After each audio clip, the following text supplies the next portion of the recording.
Welcome to another episode of The Brand Called You, a podcast and podcast show that brings you leadership lessons, knowledge, experience, and wisdom from hundreds of successful individuals from around the world. I'm your host, Ashutosh Garg, and today I'm delighted to welcome a very accomplished entrepreneur, Mr. Hasmukh Rawal. Hasmukh, welcome to the show. Thank you, sir. Hasmukh is the co-founder and managing director of MyLab Discovery Solutions. He's an avid cricket player and he loves to travel. तो हसमुख मुझे पहले अपनी company MyLab Discovery Solutions के बारे में बताइए। तो सब MyLab ये हमने जब कंपनी चालू किया था तो the aim was to bring affordable diagnostics सबके लिए। जब हम मल्टीनेशनल में काम कर रहे थे तो मैं मेरे पार्टनर्स हम लोग काफी नजदीकी से देखते थे कि ये जो मल्टीनेशनल प्रोडक्ट्स है ये उनके वर्ल्ड के लिए बने हैं। कौन सी मल्टीनेशनल कंपनीज? मैं थर्मो में था, Thermo Fisher one of the largest, then BD Becton Dickinson जो आज मेजरली ये diagnostic similar like Roche Abbott, ये बड़ी बड़ी कंपनीज हैं। ये जो कंपनीज है ये उनके वेस्टर्न वर्ल्ड में काफी इनोवेटिव है। Of course they spend a good amount of money on research, इतना पैसा खर्चा करके कुछ अच्छे प्रोडक्ट्स बनाते हैं और ये प्रोडक्ट्स वो पहले उनके वर्ल्ड में अच्छी तरह से बेच देते हैं, अच्छा प्रॉफिट्स कमाते हैं। Then they have operations in India जहाँ पे हम जैसे कंपनीज में से लोग काम करते हैं तो उसको सेल करते हैं। पर जब हम यही प्रोडक्ट जब बेचना चाहते हैं तो हमने देखा कि लोकल प्रॉब्लम जो है वो ऐसे प्रोडक्ट से सेव नहीं हो सकते। जैसे उनके बड़ी बड़ी मशीन्स हैं, थाउजेंड्स ऑफ सैंपल्स प्रोसेस करती है। हमारे यहाँ छोटी छोटी लैब्स है, छोटे छोटे हॉस्पिटल्स है, वहाँ पे 100-20-30 सैंपल आते हैं। तो आप कैसे इतने बड़े मशीन उन्हें बेच पाओगे? सिमिलर टाइम कॉस्ट ज्यादा है। कुछ टेस्ट जहाँ जो हमारे इंडिया की प्रॉब्लम है जैसे मलेरिया हो गई, डेंगू हो गई, वो उनके वर्ल्ड में नहीं है। तो हमने काफी नजदीकी से देखा कि ये सोल्यूशन ऐसे के ऐसे, भले ये अच्छी है, टेक्नोलॉजीज अच्छी है, ऐसे कैसे हम नहीं बेच सकते हैं। हमें इनमें कुछ अलग करना पड़ेगा कि जो हमारा देश अडॉप्ट कर पाए और देश का गरीब से गरीब बंदा भी जब ऐसे प्रोडक्ट ले पाएगा तभी वो रियल सक्सेस है। बहुत अच्छा। तो हमने वो सोचा और फिर MyLab चालू किया। तो फिर मुझे आप ये थोड़ा समझाओ कि जो टेक्नोलॉजी है जिसमें आप लोग काम कर रहे हो, ये डायग्नोस्टिक को किस तरह से चेंज कर रही है? मतलब अभी तक डायग्नोस्टिक्स क्या है, मैं लेबोरेटरी जाता हूँ, खून देता हूँ या अपने बाकी सैंपल देता हूँ, वो एक दिन बाद शाम तक या अगले दिन टेस्ट रिजल्ट आ जाता है। आप ऐसी क्या चीज कर रहे हो जिससे कि डिफरेंशिएशन आ रहा है? तो नंबर 1 टेक्नोलॉजी ये चेंज करेगा, भले हम इसे अडॉप्ट करें या नहीं करें, ये ड्राइव करेगा पूरा फ्यूचर। जिस तरह कंप्यूटर, जो लोगों ने कंप्यूटर अडॉप्ट नहीं किया वो पीछे रह गए। आपको जब टेक्नोलॉजी आना है तो आपको उसको अडॉप्ट करना है। और वो लोग या वो कंपनी जो टेक्नोलॉजी को पहले विजन में देख के चालू कर देती है काम, बाय द टाइम उसका एडॉप्टेशन लेवल आता है वो प्रोडक्ट्स के साथ रेडी होते हैं। वहां पे MyLab है। MyLab is in that cutting edge area जहां पे हम सोचते हैं कि क्या होगा नेक्स्ट, उसमें हम आज से काम करते हैं। जैसे कहा डायग्नोस्टिक में हम ऐसे ऐसे प्रोडक्ट्स ला रहे हैं जहां पे आपका जो ये वेटिंग पीरियड है, जहां पे डिसीजन लेना जिस टेस्ट के ऊपर निर्भर होता है वो हम कम कर रहे हैं। हम जो वेटिंग पीरियड 1 दिन 2 दिन या 3 दिन है उसको हम कुछ घंटे में या कुछ मिनट्स में लेके आना चाहते हैं। Very interesting. सो दैट जैसे आप डॉक्टर के पास जाओ, आपका टेस्टिंग भी वही हो और दवा दारू भी वही मिल जाए। हम इस तरह के टेक्नोलॉजीज एडॉप्ट कर रहे हैं। Very nice, very nice. तो मुझे ये, मैं जब आपके बारे में पढ़ रहा था और आपके जो बायो, आपकी वेबसाइट देख रहा था, आपका बायो पढ़ रहा था, आपके बारे में इंटरनेट पे देख रहा था, तो you know what I saw was कि आप you are empowering customers to take tests home. तो मैं समझा नहीं कि क्या मतलब कि मैं अगर अपना लिपिड प्रोफाइल कराना चाहूँ तो मैं अपना किट अपने आप लेकर घर में कर सकता हूँ ये क्या, या किस तरह के टेस्ट ऐसे हैं जो कि मैं घर में कर सकता हूँ? तो शुरुआत तो सर हुई है, हमने कोविड ये प्रोडक्ट घर पे लेके आए। पूरे इंडिया के हिस्ट्री में कोई भी इन्फेक्शियस डिसीज जहां पे कोई पैथोजन आपको किल कर सकता है वो डिजीज घर पे टेस्ट करने वाली कोई भी टेस्ट नहीं बनी थी। इनफैक्ट ना इंडिया में अप्रूव हुई थी, ना कोई बाहर की कंपनी का भी प्रोडक्ट इंडिया में अप्रूव हुआ था। ये पहली बार इन हिस्ट्री हुआ है कि कोई इंडियन कंपनी ने बेंचमार्क सेट कर दिया कि इन्फेक्शियस डिजीज का टेस्ट भी आप घर पे कर सकते हो। ये तो शुरुआत है। इसी तरह हम आपके जो मैक्सिमम बायोमार्कर्स हैं ये हम घर पे या डॉक्टर के कन्वीनियंस में लेके आना चाहते हैं। यही मैं कह रहा हूँ, जो टाइम 48 आवर्स या 3 डेज या 5 डेज है, हम उसको कुछ मिनट्स में लेके आएंगे। और ये शुरुआत है और अगले 5 साल में आप इसमें रिवॉल्यूशन देखोगे जहाँ पे काफी सारे टेस्ट नॉट ओनली आपको घर पे हो गए पर may be at your wearables हो गए। हम ऐसे बायोसेंसर्स पे काम कर रहे हैं जो आपको विदाउट टेस्ट किए भी आपको बता देंगे कि आपके बॉडी में ये प्रॉब्लम दिख रहा है, आप जल्दी से इस पे काम कीजिए। दिस इज सो फैसिनेटिंग हसमुख। जब मैं गार्डियन में फॉर्म करी थी, तब मैं पढ़ता था और अपनी अपनी दुकानों में भी खाली 3 एरियाज थे जहां पर होम डायग्नोस्टिक किट थे। एक था ग्लूकोमीटर, एक था ब्लड प्रेशर मीटर, और तीसरा था वेइंग स्केल, और चौथा अगर आप लो तो थर्मोमीटर। करेक्ट। इसको छोड़ के कुछ नहीं था। अब आप तो पूरा का पूरा गेम बदल रहे हो इसमें। यस सर, और अगर ये हम नहीं करेंगे तो कोई और कर लेगा। इतना सिंपल है ये। अब तक हम देखते हैं, अगर आप देखोगे इंडिया हिस्ट्री, जैसे आपने भी गार्डियन देखा है, हब एंड स्पोक मॉडल में सारी डायग्नोस्टिक चेन्स काम करती है। तो क्या होता है, कलेक्शन सब जगह होगा और टेस्टिंग एक जगह होगी। और कहावत भी यही आई है अगले लास्ट 5-10 साल में कि जो कंपनीज इस मॉडल में काम करेगी वही सक्सेसफुल होगी। मैं उल्टा सोचता हूँ, आप डिसेंट्रलाइज कर दो, सबको पावर दे दो करने की, और कंट्रोल उसका सेंट्रली रखो, क्वालिटी सही रहे, प्रोडक्ट सही जाए, इजी हो। इसका कंट्रोल आप अगर सेंट्रली करोगे और टेस्टिंग डिसेंट्रलाइज कर दोगे तो वो रियल सॉल्यूशन है, और ये गेम चेंजिंग आइडिया है। भले हम करें या कोई और करे, इसमें सक्सेस जरूर आएगा। अमेजिंग, जरूर आपको सक्सेस आएगा ना। आई प्रे कि आपको बहुत सक्सेस मिले।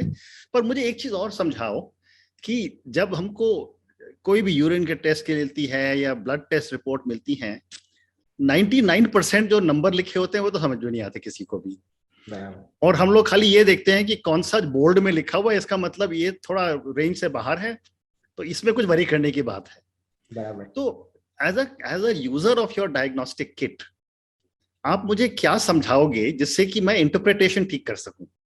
तो सबसे इंपॉर्टेंट बात है सर, ये पेशेंट का काम नहीं है कि उसका बिलिरुबिन डेंजर लेवल से बाहर है, जा रहा है या नहीं जा रहा है, क्योंकि इट्स जो नॉर्मल है वो वर्ल्ड नॉर्मल है, वो आपके लिए नॉर्मल है ये जरूरी नहीं है जी। तो ये जो डायग्नोस्टिक टेस्ट के रिजल्ट है उसका इंटरप्रिटेशन क्लिनिकली रिलेवेंट हो, ये बहुत जरूरी है। उसके बाद उसके साथ उसके ऊपर जो दवा दारू होगी वो भी आपके लिए यूनिक रहे। हम ऐसे ऐसे टेस्ट भी बना रहे हैं जो आपके लिए क्या सही मेडिसिन है। वर्ल्ड में कॉम्बिफ्लॉम चलता है तो आप पे चलेगा जरूरी नहीं है। वर्ल्ड में अगर डायबिटीज में मेटफॉर्मिन सही चलता है तो आप पे चलेगा जरूरी नहीं है। तो आपके लिए कौन सा डायबिटीज ड्रग जरूरी रहेगा, इस पे भी हम काम कर रहे हैं। तो हम सिर्फ डायग्नोस्टिक एज अ प्रोडक्ट नहीं देख रहे हैं, हम इसको एज अ सोल्यूशन देख रहे हैं जहां से आप थेरेपी भी कंट्रोल कर पाओगे। मतलब इतना इनकरेजिंग आप ऐसी चीजें बोल रहे हो जो कि मैं लुकिंग फॉरवर्ड की क्या क्या आपके सॉल्यूशंस आ रहे हैं। पर हमारे व्यूअर्स के लिए ये बताइए कि अभी कौन से आपके टेस्ट अवेलेबल हैं और कौन से आने वाले हैं? तो सर अभी तक हमने जितने भी टेस्ट लाए सारे हाई एंड टेस्ट हैं। जो पीसीआर टेस्ट जैसे आप बोलते हो, आरटीपीसीआर जो होता है, आज सबको अवेयरनेस है। हम पीसीआर टेस्ट पर आखिरी 9 साल से काम कर रहे हैं। अच्छा। जब पैथोलॉजी लैब्स में भी कितने लोगों को हमें एजुकेट करना पड़ता था कि why PCR test is important, हम उस टाइम से सोच रहे हैं कि ये पीसीआर टेस्ट बहुत जरूरी है। तो अगर आप देखोगे तो infectious disease right from HIV, HBV या डेंगू हो या चिकनगुनिया, जो बाहर से इन्फेक्शन होता है उसमें हमारे टेस्ट है। कैंसर जो अपने बॉडी में अंदर से पैदा होता है उसके लिए हमारे पास टेस्ट है। जेनेटिक डिजीज जैसे कुछ फैमिली में कार्डियो इश्यू होते हैं, थैलेसेमिया होता है, सिकल सेल एनीमिया होता है, हमारे पास उसकी टेस्ट है। अभी हमने कुछ कंपनीज एक्वायर किए जिसमें आपकी जो बाकी टेस्ट है जैसे ग्लूकोज हो गई, बिलिरुबिन हो गई, यूरिक एसिड हो गई, जो छोटी छोटी टेस्ट है जो जरूरी है आपके बॉडी के रियल टाइम सिचुएशन बताने के लिए, वो भी हम 15-20 मिनट में कैसे करें ऐसा भी हम टेस्ट चालू कर दिए हैं। तो ये सारे टेस्ट का सोल्यूशन जब हम एक अम्ब्रेला के अंडर देखेंगे तो ये काफी सिंप्लीफाइड हो जाएगा। और ये शायद डॉक्टर या पैथोलॉजी लैब का काम नहीं है कि टेस्ट कैसे हो, टेस्ट सही हो और जरूरी टेस्ट टाइम पे हो, ये जरूरी है। Very interesting. तो आपके मेरे हिसाब से 2 बड़े चैलेंजेस हैं। एक तो टेक्नोलॉजी जो कि आपने बिल्कुल अच्छी कर रखे हैं और आप बनाते चले जा रहे हैं नए नए टेस्ट। दूसरा आपका चैलेंज होगा मार्केटिंग, कि इसको कैसे कंज्यूमर को कन्विंस करें, कैसे मेडिकल फ्रेटर्निटी को कन्विंस करें कि भाई ये टेस्ट जो है बिल्कुल एक्यूरेट है। तो मुझे अब ये बताइए आपके इस एरिया में क्या चैलेंजेस रहे हैं?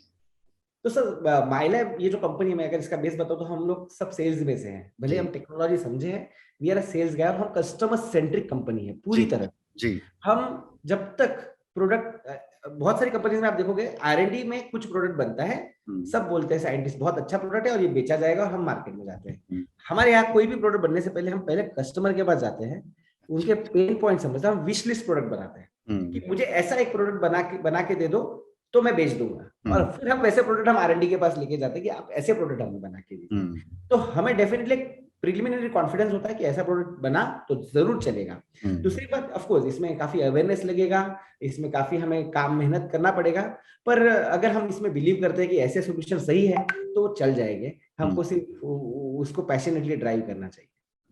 बहुत अच्छा। और अब जो कुछ जो डायग्नोस्टिक टेस्ट जो हैं, अब काफी लोग इस मार्केट में घुस रहे हैं।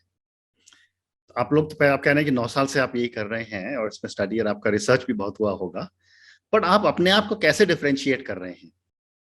तो अभी इसमें काफी सारी कंपनीज आ रही है सर, जो तो दो तरह की कंपनी है, जैसे हमारे one of the founding director also says, एक जो वेव देख के उसमें कूद पड़ते हैं, और एक जो वेव से पहले से काम कर रहे हैं, वो वेव के लिए प्रिपेयर कर रहे हैं। हमारे वो कंपनी जो पहले से इस पे काम कर रही है, आज जो आ रही है अपॉर्चुनिटी देख के आएंगे और चले भी जाएंगे।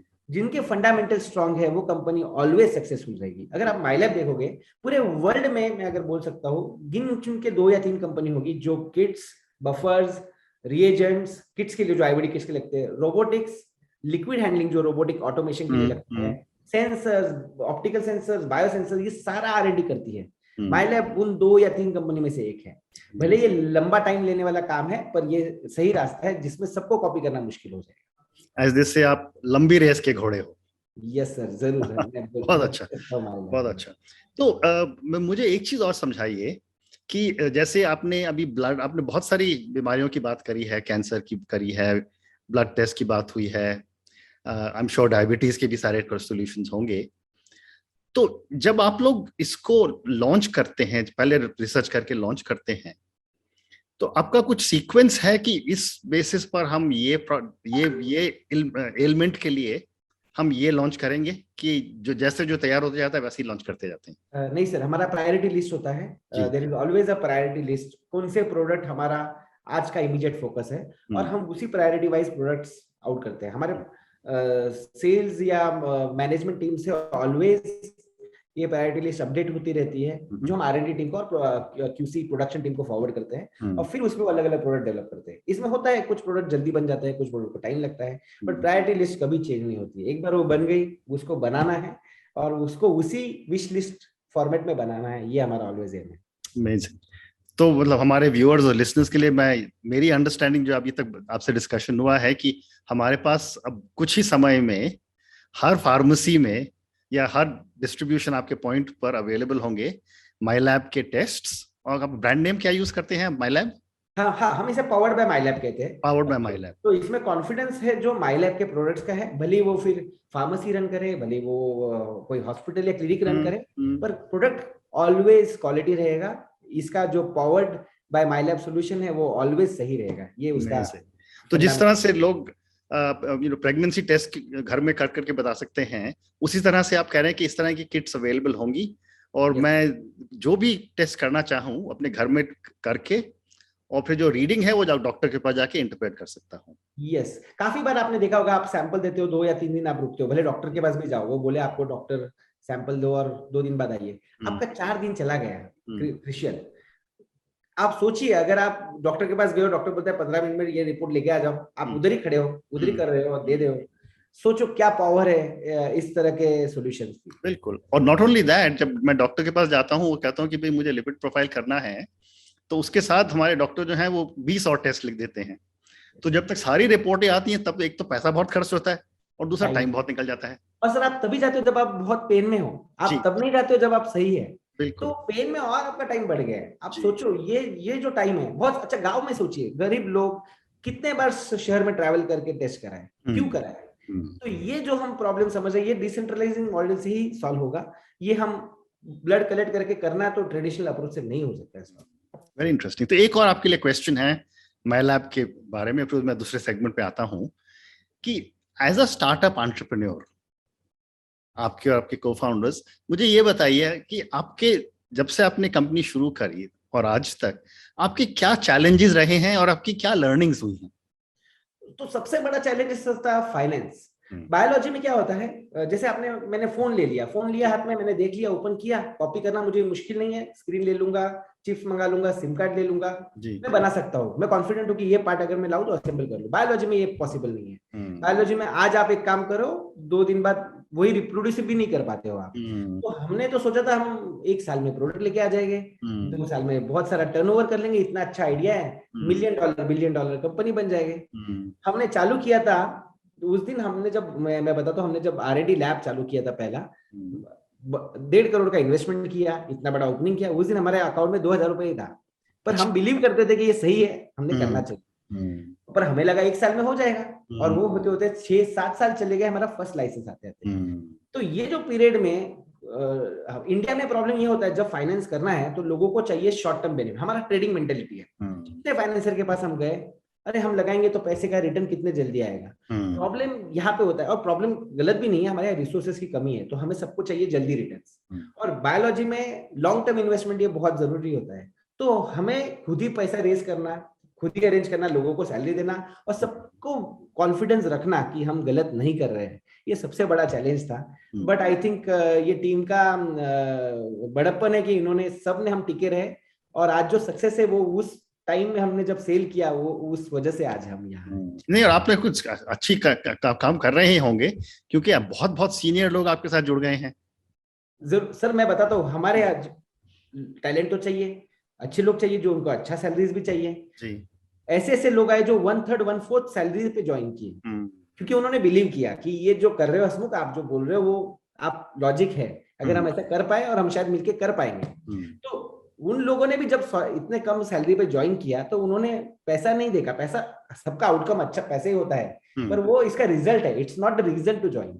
तो ये जो हम कर पाए, ये सब टीम के वजह से कर पाए। मैं सारा श्रेय पूरे सिर्फ टीम को देना चाहता हूँ कि वो लोग ने बिलीव किया, और हर फैक्टर जब जरूरी था, भले वो प्रोडक्शन हो, R&D हो, मैन्युफैक्चरिंग हो, मार्केटिंग हो, सब जगह हमारे पास राइट लोग हैं, और उसकी वजह से हम ये सक्सेस कर पाए। Very interesting. तो ये जो आपने जब ये बोला, उससे मेरा एक और आपके सवाल आता है, और वो है बहुत सारे यंग एंटरप्रेन्योर्स के लिए, कि अब जैसे अच्छे लोग आपको 1/3 1/4 पर आए, तो उन्होंने उन लोगों को आपने क्या स्टॉक ऑप्शंस अच्छे दिए, या किस तरह से आप उनको होल्ड कर रहे हैं? तो of course number 1 is whether they believe in what I am as a person. तो एज अ लीडर मुझे मेरा एग्जांपल पहले सेट करना है कि मैं चीट करने वाले बंदों में से नहीं हूँ। अगर मैं किसी से हेल्प मांगता हूँ तो मैं उनके लिए हेल्प के लिए खड़ा भी रहूंगा। ये उनको ट्रस्ट आना बहुत जरूरी है। ये काफी इंटेलिजेंट लोग हैं, इन लोगों ने पूरी दुनिया देखी है, मुझसे काफी बड़े भी है, सीनियर है 10-15 साल, तो उनका ट्रस्ट जीतना ये बहुत जरूरी है। और दूसरी बात, ट्रस्ट जीतने का कभी न तोड़ना, और ये आपका हिस्ट्री बताता है, ये आज आपका फ्यूचर नहीं बताएगा। उनको मेरा हिस्ट्री पता है as a person what I am. दूसरी बात, स्टॉक ऑप्शन इज यस, मैंने उनसे ज्यादा दिया, मैंने उनको एक ही प्रॉमिस किया, मांगा था, आप मुझे 5 साल दो, मैं आपको 50 साल आगे लेके जाऊंगा, और उन्होंने वो बिलीव किया।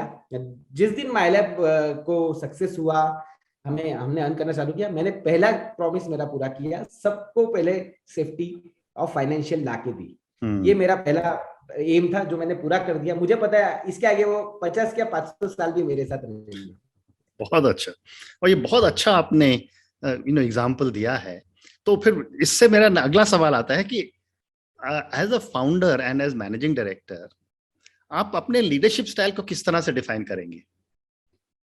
तो मैं एज अ लीडर, मैं मानता हूं कि आप एज अ लीडर, मैंने सबका ट्रस्ट और रिस्पेक्ट जीतना चाहिए। अगर वो मेरे पास एज अ लीडर देखते नहीं है तो ये बड़ा प्रॉब्लम होगा। तो वो मेरे पास लीडर देखने के लिए मैंने कुछ एक्स्ट्रा करना चाहिए जो वो चाहते हैं। वो चाहते हैं कि वो किसी को फॉलो करे। तो ये leadership activity in your talent होना चाहिए, पर इन द ऑर्डर नहीं है। हमारे यहाँ आप देखोगे तो right from the peon to the top guy in the board, they can come and talk friendly with me, but with the respect.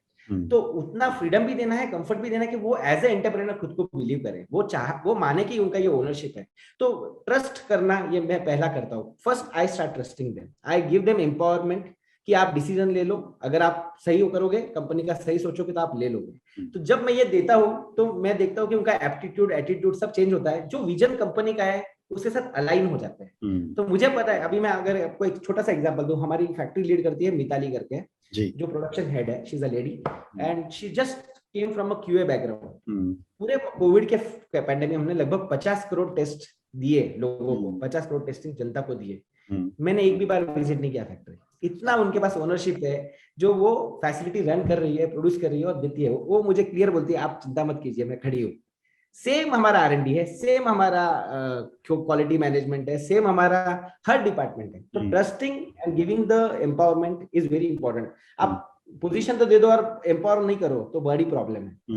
गलती भी होती है इसमें, एक दो लोग गलत आए होता है, पर ये एक दो लोगों के लिए आप बड़ी कंपनी के 50 अच्छे अपॉर्चुनिटी नहीं छोड़ सकते हो। तो this is a learning lesson, but this is what I do. Amazing, amazing. मतलब आपसे बात करके मैं सीख रहा हूँ बहुत सारी नई चीजें। पर अब आप मेरे पास 2 या 3 सवाल और हैं आपके लिए। तो मुझे अब ये बताइए कि इन आपकी जर्नी में ऐसे क्या कौन से 3 पॉइंट हैं आपकी लाइफ और करियर में जो कि आप कहो कि इस पॉइंट पर पहुंच करके मैंने ये पूरा पिवट करके ये करा, ऐसे कौन से आपको याद आते हैं? तो एक तो था कि हमारा फर्स्ट लाइसेंस, जैसे मैंने कहा, हमने सोचा था 1 साल में आ जाएगा, और जब तक आ रहा है तब तक मैं कहता हूँ हमने 24, 25, 26% इंटरेस्ट पे लोन ले लेके के कंपनी चलाई। तो वो जो हमें फर्स्ट लाइसेंस आना, इतना सब मेहनत करके, कब आएगा वो लाइसेंस? जिस दिन हमें वो लाइसेंस आया, वो मेरे लिए एक बहुत इंपॉर्टेंट डे है। मुझे आज भी याद है कि किस तरह से मैं चिल्लाया था गाड़ी में। तो I think that is one moment where I think what I wanted I achieved. Second was COVID. Of course licence तो आ गया, पर हम बूटस्ट्रैप थे, हमको खुद ही सब अरेंज करना है। और उस टाइम पे कोविड जब आया तो मैंने हमारी टीम को ये कहा था, अगर इतना सब R&D करने के बाद, इतना सब सीखने के बाद अगर हम ये नहीं कर पाए तो हम बहुत गलत कर रहे हैं। तो कोविड में सब अच्छे प्रोडक्ट फर्स्ट लाना, ये हमने एज अ चैलेंज लिया था। आई थिंक वो हमने अचीव किया। अभी जो थर्ड में चाहूंगा कि जो अभी तक हुआ नहीं है, बट वर्ल्ड में अगले 7 से 10 साल में नंबर 1 हेल्थ केयर कंपनी बनना, not only diagnostic, health care as a product, वो हमारा एम है, और मैं जरूर आपको करके दिखाऊंगा। We will be there as well. ठीक है, तो जब आप नंबर 1 बनेंगे तो फिर एक इंटरव्यू करेंगे आपके साथ। जरूर सर। तो 2 क्वेश्चन और है मेरे पास, टाइम कम है। मुझे ये बताइए कि to keep on driving yourself, you know, and to keep on having faith in yourself, especially जब आप 24% पर इंटरेस्ट पर काम कर रहे थे, पैसा बिल्कुल नहीं था, लाइसेंस हाथ नहीं आया था, और अब जाकर के बहुत अच्छा सिचुएशन हो गया। Who or what inspires you? So एक तो था कि अगर आप सही कर रहे हो तो आप वो अपने आप इंस्पिरेशन अंदर से आ जाता है जी। तो मेरा तो एक फिलॉसफी है कि whatever is important and complex, if you are making it simple, you will be winner. आप जो भी जरूरी चीज है पर जो बहुत कॉम्प्लेक्स हो गई है, जो बहुत मुश्किल है, उसको आप सिंपल कर दीजिए लोगों के लिए, और आप लोग आपके पास आएंगे वो मांगने के लिए। तो ये हमारा पहले से फिलॉसफी था, जो हमें ऑलवेज मोटिवेट करते रहा, ड्राइव करते रहा। ऑन द जर्नी काफी लोग मिले जो मुझसे काफी सीनियर थे, जिन्होंने बोला कि जो कर रहे हो सही कर रहे हो, भले आज हम आपको एक फाइनेंशियल या टेक्निकल या कुछ गाइडेंस दे नहीं पाए, पर आप कर रहे हो, हमें कुछ गलत नहीं दिख रहा है। तो ये जब हम सुनते हैं, जब हमें ये लोगों से समझने आता है, तो ये अलग लेवल की ऊर्जा देता है, और आई थिंक वो ड्राइव करता है हमारा सारा एम्बिशन। बहुत अच्छा। And my last question to you, ये जो हजारों लोग ऐसे हैं जो कि आप हमारे किस कॉन्वर्सेशन को सुनेंगे, आपकी जो यंग एंटरप्रेन्योर्स हैं उनके लिए क्या एडवाइस होगी? तो नंबर 1 मैं बोलूंगा यंग एंटरप्रेन्योर, आज का जो वर्ल्ड है वो है पार्टनरशिप्स का एंड शेयरिंग का। ये पुराने वर्ल्ड का एज नहीं है जहाँ पे एक फैमिली था जो रन करता था, फिर वो बेटे को जाएगा, फिर उसके अगले बेटे को जाएगा। वो जमाना अभी चला गया है। आपको राइट पार्टनर्स ढूंढने हैं जो आपका बिजनेस को साथ में रन करें। तो आपको पार्टनर्स ढूंढने भी और शेयर करने का एक एबिलिटी भी रखना है। अगर आप नहीं शेयर करोगे तो आप उस तरह से बड़े एम्पायर नहीं बना पाओगे। दूसरा है कि अपॉर्चुनिटी आज सब जगह है, सिर्फ आपको देखना चाहिए। जैसे हमारे one of the founding member Sujit बोलते हैं कि in the world of MySpace Facebook आया। फेसबुक जब था सबने सोचा वो लीडर है, तो इंस्टाग्राम आया। जब इंस्टाग्राम लीडर बना, सबको लगा इंस्टाग्राम अभी हो गया, तो स्नैपचैट आया, और जब स्नैपचैट है तभी भी टिकटॉक आया। तो there is always a space, आपको राइट तरह से देखना है और उसको ड्राइव करना है। And third most important would be innovation solves problem. Innovative रहो और आईपी बिल्ड करो। सिर्फ प्रोडक्ट मत बनाओ, सिर्फ सॉल्यूशन मत बनाओ, उसके अगेंस्ट आईपी बिल्ड करो। वो आपको 10, 20, 30 साल तक लेके जाएगा। सिर्फ आप प्रोडक्ट बनाओगे तो वो आपको 1 या 2 साल का ही एडवांटेज देगा। Very interesting Hasmukh, thank you very much. आपसे बात करके मतलब it has been such a pleasure. मैंने बहुत सारी नई चीजें सीखी हैं आपसे। Thank you, Apne, to tell me all about your journey of My Lab. And I can only say, wish you all the very best. I look forward to you becoming the #1 healthcare company in the world. Thank you and good luck. Thank you so much, sir. Thank you for listening to the Brand Called You videocast and podcast, a platform that brings you knowledge, experience, and wisdom of hundreds of successful individuals from around the world. Do visit our website www.tbcy.in to watch and listen to the stories of many more individuals. You can also follow us on YouTube, Facebook, Instagram, and Twitter. Just search for the Brand Called You.